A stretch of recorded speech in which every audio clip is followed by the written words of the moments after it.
അസ്സലാമു അലൈക്കും. ലെനൂസ് വ്ളോഗിലേക്ക് എല്ലാവർക്കും സ്വാഗതം.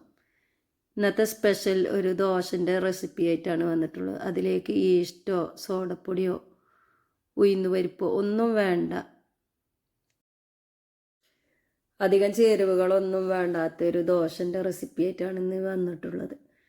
ഇത് ഇങ്ങനെയൊന്ന് ട്രൈ ചെയ്യാത്തവരൊന്ന് ട്രൈ ചെയ്ത് നോക്കി, എന്തായാലും ഇഷ്ടപ്പെടും. വീട്ടിൽ ഉഴുന്ന് പരിപ്പില്ലാത്ത സമയത്തും ഈസ്റ്റില്ലാത്ത സമയത്തൊക്കെ ഇതുപോലെ ഉണ്ടാക്കിയെടുത്താൽ മതി. അടിപൊളി ദോശ റെഡിയാണ്. ഇതിലേക്ക് ഞാൻ 2 കപ്പ് അരി 4 മണിക്കൂർ കുതിർത്ത് വെച്ചതിന് ശേഷമാണ് ഇത് അരച്ചെടുക്കുകയാണ്. അരി കുതിരാൻ വെച്ച സമയം തന്നെ ഞാൻ ഇതിലേക്ക് ഉലുവ ഇട്ടീനു. കുറച്ച് ഉലുവ ഇട്ടെടുത്തു. ഇത് ആണ് ഞാൻ ഉഴുന്ന് പരിപ്പിന് പകരം ഇട്ട് കൊടുക്കുന്നത്. ഉഴുന്നൊക്കെ എപ്പോഴും നമ്മളെ വീട്ടിലുണ്ടാവുന്ന ഒരു സാധനമാണല്ലോ. അരി ഞാൻ കഴുകി നന്നായി ക്ലീൻ ചെയ്തതിൻ്റെ ശേഷമാണ് കുതിർക്കാൻ വെച്ചിന്. ആ വെള്ളം തന്നെ അതിലേക്ക് എടുക്കണത്. ഇതാവുമ്പോൾ ഒന്നുകൂടിയും കൂടുതലായിട്ട് നന്നായും. ആ വെള്ളം കളയേണ്ട ആവശ്യമില്ല. കഴുകിയിട്ട് വേണം വെള്ളത്തിലിട്ട് വെക്കാൻ, അല്ലെങ്കിൽ പറ്റൂല കേട്ടോ. കഴുകിയാതെ ആദ്യം തന്നെ വെള്ളത്തിലിട്ടിച്ച് ആ വെള്ളം എടുക്കരുത്. ഇതിലേക്ക് ഞാൻ 2 കപ്പ് ചോറ് കൊടുക്കുന്നുണ്ട്. 2 കപ്പ് അരിക്ക് 2 കപ്പ് ചോറാണ് ഞാൻ എടുത്തിട്ടുള്ളത്. ഇത് നല്ല പേസ്റ്റ് രൂപത്തിൽ അരച്ചെടുക്കണം. അപ്പോൾ അത് നന്നായി അരച്ചെടുത്തതിന് ശേഷം ഇതൊരു വലിയൊരു കലത്തിലേക്ക് മാറ്റുകയാണ്. ഇതിപ്പോൾ ഞാൻ രാത്രി ഒരു 7 മണിയാവും സമയത്ത് അരച്ചെടുത്തതാണ്. രാവിലെ ഒരു 8 മണിയാവുന്ന സമയത്താണ് ഞാൻ ഇത് ചുട്ടെടുക്കുന്നത്. ഇത് കൈ കഴുകിയിട്ട് വേണം ഇതിൽ കൈ കൊണ്ട് നന്നായി പ്രസ് ചെയ്ത് കൊടുക്കണം. അപ്പോൾ ഞാനത് നന്നായി കൈ കഴുകി ക്ലീൻ ചെയ്തതിൻ്റെ ശേഷമാണ് ഞാൻ ഇതിലേക്ക് കൈ ഇട്ട് കൊടുക്കുന്നത്. ഇങ്ങനെ 2 മിനിറ്റ് നന്നായി ഇളക്കി കൊടുക്കണം. ഇതിലും കൂടുതൽ ഇളക്കി കൊടുക്കണമെങ്കിൽ അങ്ങനെയും ചെയ്യാം. വേറെ ഇഷ്ടമൊന്നും ഇല്ലാത്തതുകൊണ്ട് ഇങ്ങനെ ചെയ്താൽ മതി. ഇപ്പോൾ ഇത് ഞാൻ 8 മണിക്ക് രാവിലെ 8 മണിക്കാണ് ഇത് എടുത്തത് പറഞ്ഞില്ലേ. ആ സമയത്ത് ഇതൊന്ന് തുറന്ന് നോക്കുമ്പോൾ ഇതാ നന്നായി പൊങ്ങി വന്നിട്ടുണ്ട്. അപ്പോൾ അതിൽ നോക്കിയാൽ തന്നെ മനസ്സിലാവും. ഇത് ഞാനൊന്ന് കാണിച്ചു തരാം.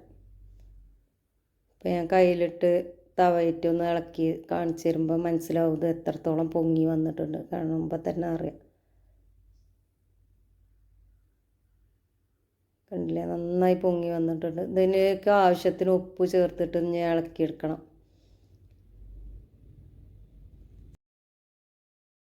കഴിക്കുമ്പം തന്നെ ഉഴുന്നില്ലാത്ത കുറവോ ഇഷ്ടമില്ലാത്ത കുറവോ ഒന്നും അറിയില്ല. അടിപൊളി ടേസ്റ്റാണ്. നന്നായി ഇളക്കി കൊടുക്കാം. ഇതൊന്ന് ഇളക്കിയെടുത്തതിൻ്റെ ശേഷം ഞാൻ ചുവന്ന ചട്ടിനി ഇതിലേക്ക് ഉണ്ടാക്കിയെടുക്കുകയാണ്. ചുവന്ന ചട്ടിനീൻ്റെ റെസിപ്പി ഞാൻ ഇതുവരെ കാണിച്ചിട്ടില്ല, അതുകൊണ്ടാണ് ഇതിൽ കാണിക്കണത്. 1 കപ്പ് നാളികേരം ഇട്ട് കൊടുക്കാം. ചിരവിയ നാളികേരമാണ് ഞാൻ ഇട്ട് കൊടുത്തത്. ഇതിലേക്ക് 1/4 ടീസ്പൂൺ ഉപ്പ് ഇട്ട് കൊടുക്കാം. ആവശ്യത്തിന് എത്രയായാലും ഉപ്പ് ഇട്ട് ചേർത്ത് കൊടുക്കാം. 1/4 ടീസ്പൂൺ മുളക് പൊടി ഇട്ട് കൊടുക്കാം. കാശ്മീരി ചില്ലി ആണെങ്കിൽ 1/2 ടേബിൾ സ്പൂൺ വരെ ഇട്ട് കൊടുക്കാം. അത് നല്ല എരിവില്ല മുളകും പൊടിയാണ്. ഇഞ്ചി 1 പീസ് ഇട്ട് കൊടുത്ത് നന്നായി പേസ്റ്റായി അരച്ചെടുക്കാം. ആവശ്യത്തിന് വെള്ളം ചേർത്ത് കൊണ്ടാണ് ഞാൻ അരച്ചെടുത്തത്. ഇപ്പോൾ ഇനി ഇതിലേക്ക് കുറച്ച് 2-3 ചെറിയ ഉള്ളി ഇട്ട് കൊടുക്കാം. ചുവന്നുള്ളി ഉണ്ടല്ലോ, അതിട്ട് കൊടുത്തുകൊണ്ട് ഒന്നും അടിച്ചെടുക്കണുള്ളൂ. അപ്പോൾ അതൊന്ന് അടിച്ചെടുത്ത് വന്നതിന് ശേഷം ഒരു പാനിലേക്ക് വെളിച്ചെണ്ണ 2 ടേബിൾ സ്പൂൺ ഒഴിച്ചെടുത്ത് 1/4 ടീസ്പൂൺ കടുക് ഇട്ട് പൊട്ടിയതിൻ്റെ ശേഷം 3 ചുവന്നുള്ളി വട്ടത്തിൽ അരിഞ്ഞത് ഇട്ട് കൊടുക്കുകയാണ്. ചട്ടിനിക്ക് കൂടുതലായിട്ട് ടേസ്റ്റ് കിട്ടുന്നത് ചുവന്നുള്ളിയാണ്. നല്ല അടിപൊളി ടേസ്റ്റുമാണ്. ഇത് ദോശയ്ക്ക് മാത്രമല്ല, ഇഡ്ഡലിക്ക് വെള്ളപ്പത്തേക്കൊക്കെ കൂട്ടാം. അടിപൊളി ടേസ്റ്റാണ്. ഇതൊന്ന് മൂത്ത് വരുന്ന സമയത്ത് വറ്റൽമുളകും കറിവേപ്പിലയും ഇട്ട് കൊടുക്കാം.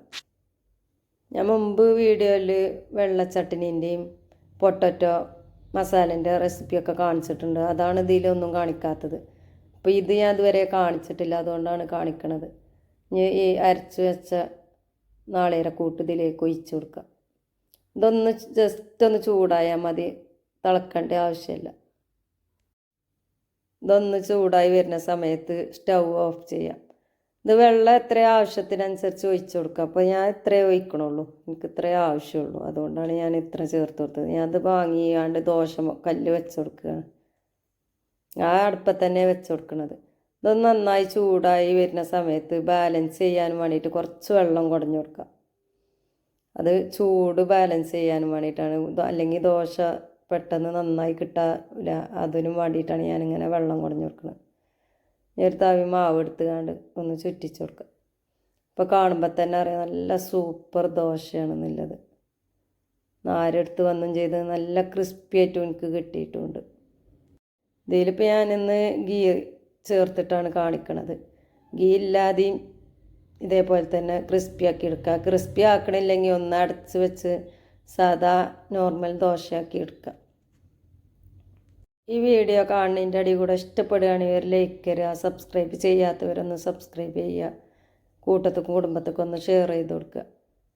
ഇതെല്ലാവർക്കും നല്ലൊരു ഉപകാരമായിരിക്കും എന്ന് ഞാൻ വിചാരിക്കുന്നു. ഉഴുന്നിട്ട് കാണ്ടില്ല ദോശ ഉണ്ടാക്കാൻ എല്ലാവർക്കും അറിയായിരിക്കും.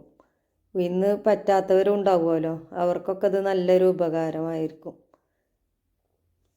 അധികം ചേരുവകളും വേണ്ട, കുറച്ച് ചോറ് ബാലൻസ് വന്നത് അത് മാത്രം. ഈ ദോശ കാണുമ്പോൾ തന്നെ അറിയിക്കാരം നല്ല ക്രിസ്പി ദോശയാണ്. ഫസ്റ്റ് ചുട്ട ദോശയാണ്, അതുകൊണ്ടാണ് അത് ചെറുതായിട്ടൊരു ചമ്മൽ വന്നത്. അല്ലെങ്കിൽ അതിൽ സൂപ്പറായിട്ട് കിട്ടും. അപ്പോൾ ഞാൻ ഫസ്റ്റ് 2 ദോശയാണ് കാണിക്കണത്, ബാക്കിയൊന്നും കാണിക്കണില്ല. ഗീ ഇടാത്തവർക്കും പറ്റാത്തവർക്കും ഇത് ഒഴിവാക്കാം. ഗീ ഇടുമ്പോൾ ഒരു പ്രത്യേകത ടേസ്റ്റാണ്. ഈ ദോശമാവ് ഞാൻ റൈസ് കുക്കറിൽ ഇറക്കി വെച്ചതേനു. അത് പെട്ടെന്ന് പൊങ്ങാനും വേണ്ടിയിട്ടും ഇപ്പോൾ തണുപ്പില്ല സമയമാണല്ലോ, വലിയ ചൂടില്ല രാത്രി, അതുകൊണ്ടാണ് ഞാൻ അതിൽ വെച്ചത്. അല്ലെങ്കിൽ കാസറോളെല്ലാം ആക്കി വെച്ചാലും മതി റൈസ് കുക്കർ ഇല്ലാത്തവർക്ക്. ചൂടുള്ള സമയത്ത് റൈസ് കുക്കറും കാസറോളിൻ്റെ ഒന്നും ആവശ്യമില്ല, പുറത്ത് തന്നെ വെച്ച് അടച്ച് വെച്ചാൽ മതി. ഇതേപോലെ തന്നെ നന്നായി കിട്ടും. ഇത്രക്ക് ക്രിസ്പി വേണ്ടാത്തവർക്ക് ഇതിൻ്റെ മുന്നേ തന്നെ വാങ്ങി വെക്കാം. ഇവിടെ കഴിക്കണ സമയത്ത് തന്നെ ചുട്ടെടുക്കുകയാണ് ചെയ്യണത്. അതേപോലെ നല്ല ക്രിസ്പി ആയിട്ട് വേണമാണ്. ചുവന്ന ചട്ടിനി കണ്ടില്ലേ, ഇതിപ്പോൾ എരിവില്ല മുളകും പൊടി ഇട്ടതുകൊണ്ടാണ് ഇതിലും കൂടുതൽ കളറുണ്ടാവും കാശ്മീരി ചില്ലി ആണെങ്കിൽ. ഇതിപ്പോൾ ചെറിയ ചുവപ്പുള്ളൂ. അടിപൊളി ടേസ്റ്റാണ് കേട്ടോ ഇത് കഴിക്കാൻ. ഇഡലിൻ്റെ കൂടെയും ദോശൻ്റെ കൂടെയൊക്കെ നല്ല കോമ്പിനേഷനാണ്.